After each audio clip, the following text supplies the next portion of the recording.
Assalamualaikum warahmatullahi wabarakatuh. Perkenalkan, nama saya Aisyah Kurniawati bersama rekan saya Bapak Abdul Rahman. Di sini kami akan menjelaskan terkait pengenalan pendidikan vokasi.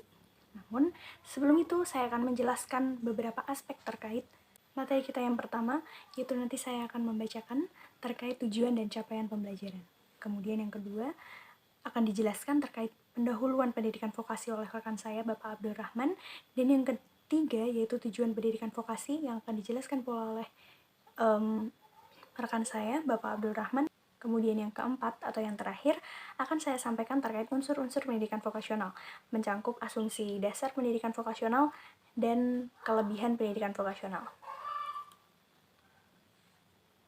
Slide selanjutnya yaitu terkait tujuan dan capaian pembelajaran pada kali ini. Tujuan dan capaian pembelajaran yang pertama yaitu pengembangan sikap ilmiah dan profesional peserta didik. Diharapkan dengan pembelajaran kali ini, peserta didik dapat mengembangkan sikap ilmiah dan profesional mereka khususnya tentang pemahaman terkait pendidikan vokasional. Kemudian yang kedua, dapat merencanakan, mengorganisasi, melaksanakan, dan menjamin mutu pendidikan vokasional. Dengan siswa mengetahui terkait serba-serbi pendidikan vokasional, diharapkan setelah pembelajaran ini, mutu dari pendidikan vokasional dapat terjamin dan peserta didik dapat merencanakan, mengorganisasi, dan melaksanakan pendidikan vokasional itu sendiri. Kemudian tujuan dan capaian pembelajaran yang ketiga yaitu siap bekerja sebagai guru, pelatih, kepala sekolah, pengawas, atau manajer lembaga pendidikan vokasional negeri ataupun swasta. Kemudian yang keempat yaitu siap meneliti dan publikasi karya tulis dalam bentuk artikel di dalam sosial media maupun cetak, kemudian makalah pada seminar, lokakarya, dan simposium, diskusi, dan lain-lain. Diharapkan setelah siswa mengetahui terkait serba-serbi pendidikan vokasional dapat dijadikan sebagai fondasi ilmu apabila nantinya siswa akan melakukan apabila nanti siswa akan membuat output berupa artikel ataupun makalah. Kemudian tujuan dan capaian pembelajaran yang terakhir yaitu menciptakan pekerjaan baru sesuai kebutuhan pasar tenaga kerja, sesuai dengan tujuan dari pendidikan vokasional itu sendiri. Slide selanjutnya yaitu slide keempat terkait lembar kerja siswa. Untuk mengukur sejauh mana pemahaman awal siswa terkait materi pengenalan pendidikan vokasi, diharapkan siswa mengerjakan lembar kerja siswa yang sudah dilampirkan. Berikut tampilan lembar kerja siswa pretest materi pengenalan pendidikan vokasional dengan petunjuk sebagai berikut. Yang pertama, buka link yang sudah saya bagikan. Kemudian kerjakan dengan baik sesuai dengan kemampuan siswa. Selanjutnya, jangan lupa untuk menulis identitas secara lengkap. Untuk alokasi waktu pengerjaan lembar kerja siswa ini selama 1 kali 15 menit. Setelah siswa mengerjakan lembar kerja, kita akan langsung menuju ke materi. Di sesi 1, ada pengenalan pendidikan vokasi yang akan disampaikan langsung oleh rekan saya, Bapak Abdul Rahman. Bapak Abdul Rahman, saya persilahkan. Oke, Assalamualaikum warahmatullahi wabarakatuh. Kita ketemu kembali dengan perkuliahan mengenalkan pendidikan vokasi. Pendidikan vokasi lagi trending saat ini di Indonesia. Pemerintah memberikan perhatian yang cukup besar. Baru pertama kali selama merdeka ada Ditjen Pendidikan Vokasi. Ini good news untuk para pengelola, para mahasiswa, dan seluruh bangsa Indonesia bahwa sekarang pemerintah memberikan perhatian yang cukup besar terhadap pendidikan vokasi. Oke. Dan mari kita kenali apakah pendidikan vokasi itu, apa faktor-faktornya, apa komponennya, dan sebagainya. Dan pada kesempatan inilah kami akan memberikan penjelasan mengapa pendidikan vokasi itu penting, karena kita bangsa Indonesia punya penduduk yang banyak, 263 juta. Dan potensi penduduk secara ekonomi aktif sebanyak hampir 80%. Dan mereka akan bicara tentang pendidikan yang bisa membawa mereka bisa cepat bekerja atau berusaha, sehingga mereka segera bisa menikmati hasil belajar itu dalam kehidupan dalam rumah tangga maupun dalam individu sebagai bagian dari mensejahterakan mereka. Marilah kita lihat pada slide berikutnya.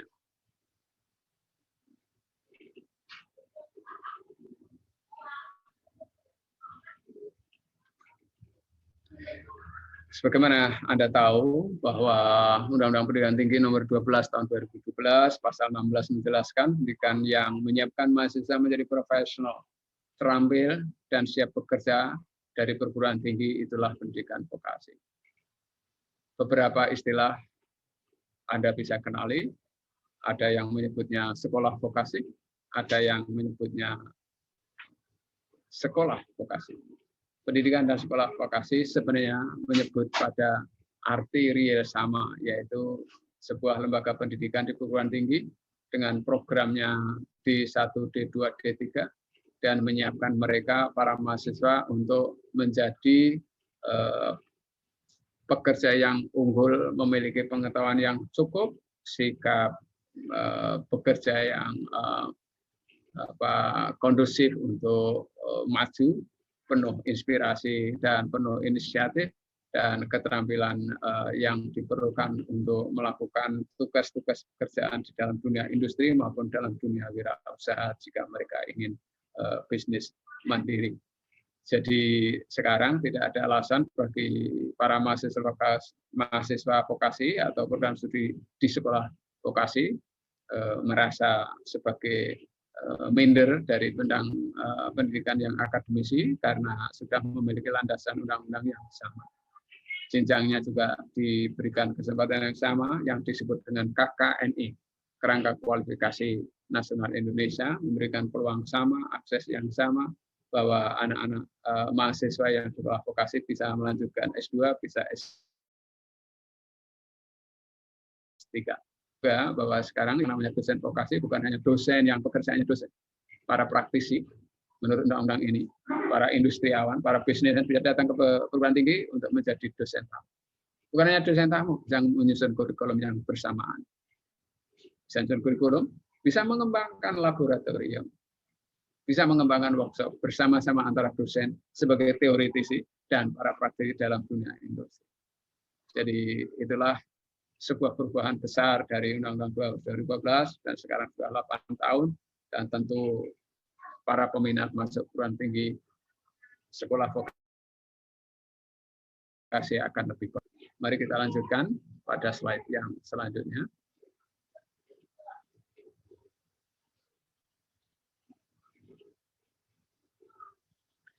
Pendidikan vokasi itu memang khas. Seperti kami sudah utarakan, lihat saja pada gambar di sebelah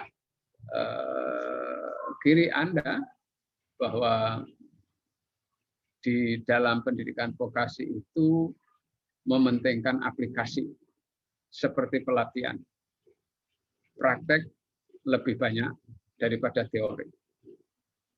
Agar filosofi Hutagoji bahwa setiap orang itu bisa mengerjakan, bisa melakukan, bisa memproduksi, bisa menghasilkan. Bukan hanya sekedar menghafal dan mendengar, atau hanya sekedar aktif tapi tidak punya hasil, output setiap kegiatan belajar, setiap mata kuliah. Maka rancangan pendidikan vokasi sangat praktek oriented, menggunakan pengalaman itu menjadi senjata utama dari hanya sekedar mempelajari teori. Teorinya cukup 30%, yang 78% adalah melakukan. Dengan harapan pengalaman ini mematangkan dari teori, menjabarkan dari teori, membuktikan bahwa teori itu bisa berjalan di dalam menyiapkan pengetahuan, sikap, dan keterampilan seorang mahasiswa. Lihat di kolom abu-abu bahwa pendidikan vokasi di S1, S2, S3 itu bisa saja mereka punya kemampuan adaptif dan inventif, tetapi kalau di sekolah teknologi atau teknik itu yang menjadi andalan adalah kemampuan berinovasi, kemampuan untuk berinisiasi, kemampuan untuk menanggung risiko dari sebuah kegiatan di dalam belajar maupun memproduksi sesuatu. Itulah pendidikan teknik.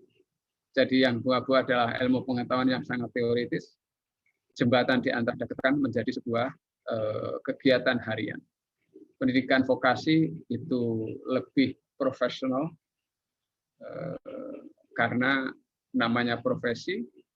Sejak dari awal pelatihan sampai pada uji kompetensi, sampai diberikannya sertifikasi, sampai pada penempatan dalam dunia pekerjaan, maka ada jaminan bahwa pekerjaan seorang mahasiswa itu dapat dipertanggungjawabkan. Di pendidikan vokasi itu dirancang secara sistematik bahwa selain mengenal kurikulum yang sangat berbeda dengan di pendidikan teori, maka di pendidikan vokasi juga mengenal D1 level 3, D2 level 4, D3 level 5, D4 level 6, dan di level profesi 7 itu adalah sama dengan S2.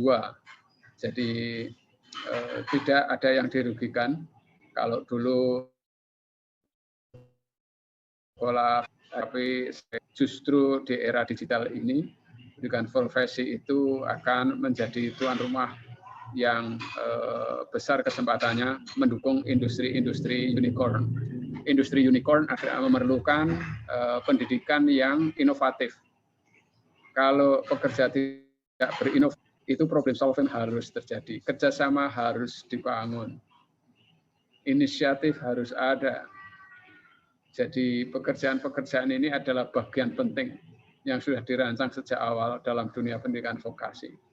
Pendidikan vokasi tidak banyak omong, tapi banyak bekerja, banyak menyelesaikan persoalan. Itulah khas dari pendidikan vokasi yang membedakan, memisahkan dengan dunia akademisi. Dengan demikian, mudah-mudahan akses lebih luas, peserta masuk pendidikan vokasi lebih banyak, dan nanti ada banyak pengusaha-pengusaha yang baru mendukung keberlanjutan dan masa depan pendidikan vokasi dalam ikut serta mengatasi pengangguran, menciptakan pekerjaan, memberdayakan masyarakat miskin di desa maupun di kota, sehingga tidak perlu spend waktu lebih panjang, tetapi lewat pendidikan vokasi juga didukung oleh pendidikan kejuruan tingkat SLTA, pendidikan non formal oleh masyarakat, variasi pekerjaan akan semakin banyak, kesempatan akses dan informasi pekerjaan-pekerjaan berbagai daerah berkembang, dan itulah awal dari kebangkitan ekonomi kreatif, kebangkitan ekonomi yang mensejahterakan untuk semua. Saya kira itulah khas sumbangan dan fungsi serta kontribusi pendidikan vokasi yang sudah dirancang untuk pemberdayaan masyarakat dimanapun sebuah pendidikan vokasi dikembangkan.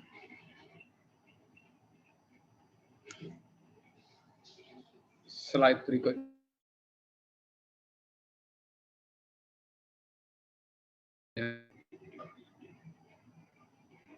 Oke. Ya. Oke, mari kita lihat. Tadi sudah kita jelaskan tentang ciri khas pendidikan vokasi, semua tentang mengembangkan satu pembelajaran, pengembangan sumber daya manusia berkualitas yang ditandai dengan kompetensi yang terukur, kompetensi yang berdasarkan pada kebutuhan masyarakat, kompetensi yang diperlukan oleh dunia industri. Apapun industri itu mengalami perubahan seperti waktu, pendidikan vokasi juga mengalami perubahan. Oleh karena itu, pada tujuan yang kedua adalah menyiapkan peserta didik agar diserap dunia usaha. Oleh karena itu, jangan sampai pendidikan vokasi didirikan di mana satu daerah tidak memiliki industri. Kalau ada industri tetapi tidak sesuai dengan kesiapan masyarakat di sekitarnya, maka industri dan pemerintah daerah perlu memahami pendidikan vokasi adalah menjembatani antara dunia industri dan masyarakat yang akan menjadi pekerja atau perintis usaha di bidang sesuai dengan kemampuan dan sumber daya alam di sekitarnya. Yang ketiga, pendidikan vokasi itu orientasinya adalah profesi, unggul, kompetensi yang jelas dan terukur. Sehingga tidak ada alumni dari sekolah vokasi tidak mampu memproduksi sesuatu sesuai dengan ilmunya. Mari kita kasih contoh mereka kuliner. Maka begitu selesai tamat dari sekolah vokasi, bukan hanya untuk bisa memasak kuliner untuk makan sendiri, keluarganya sendiri, tetangganya sendiri, tetapi kuliner itu berorientasi untuk bisa menjadi sebuah komoditas dalam dunia komersial. Paketannya disentuh dengan digital aplikasi, akhirnya produk yang sangat sederhana, sumber daya alam yang sangat dikenal di Indonesia akan punya makna value added karena di tangan alumni yang memang memiliki kompetensi itu. Contoh ya, itu di bidang komputer, mereka bisa melakukan pengembangan animasi. Untuk yang kedua, mereka bukan hanya sebagai pekerja, tapi dia juga akan menjadi manajer, mereka akan menjadi owner.